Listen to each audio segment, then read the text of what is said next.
छत्रपती संभाजी महाराजांप्रमाणे आपलाही छळ झाला होता असं विधान करत शिवसेना उद्धव बाळासाहेब ठाकरे पक्षाचे आमदार अनिल परब यांनी स्वतःची तुलना शंभूराजेंसोबत केली आणि त्यावरून आता वाद निर्माण झालाय। भाजपनं अनिल परबांनी माफी मागावी यासाठी मागणी लावून धरलेली आहे। त्यासाठी त्यांनी आंदोलनही केलं। माफी न मागितल्यास त्यांचं निलंबन करण्याची मागणीही करण्यात आली आहे। तर दुसरीकडे संजय राऊतांनी मात्र त्यांचा छळ झाल्याचं म्हटलेलं आहे। अनिल परब चुकीचं बोललेले नसल्याचं सांगत संजय राऊतांनी त्यांच्या विधानाचं समर्थन केलं।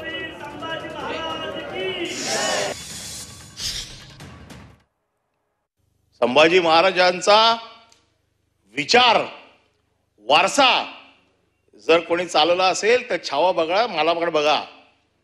त्यांना धर्म बदलावा म्हणून त्यांचा छळ झाला, माझा पक्ष बदलावा म्हणून छळ झाला।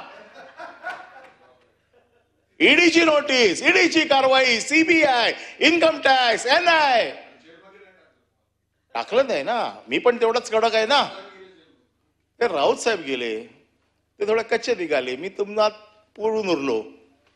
वाक्य ठेवायचं रेकॉर्डवर, पण वाक्य ठेवायचं हे रेकॉर्डवर नाही, रेकॉर्डवर का ठेवायचंय? आहे वाक्य, काय चुकीचं बोललो मी? माझ्यावरती अनन्य अत्याचार झालेले आहेत,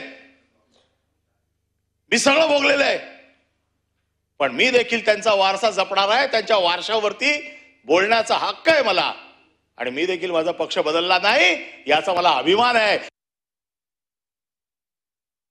त्यांनी जी स्वतःची संभाजी महाराजांशी तुलना केली त्याबद्दल त्यांनी सभागृहात जाहीर माफी मागावी, अन्यथा अनिल परब यांचं निलंबन करावं अशी आमची त्या ठिकाणी मागणी आहे।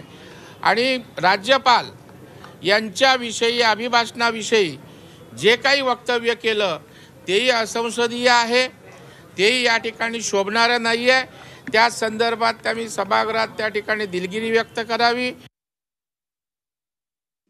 अनिल परब यांना त्रास झाला, रवींद्र वायकर यांच्यावर तर ईडीने दबावच टाकला होता पक्षांतर करा म्हणून, एकनाथ शिंदेने ईडीच्या माध्यमातून।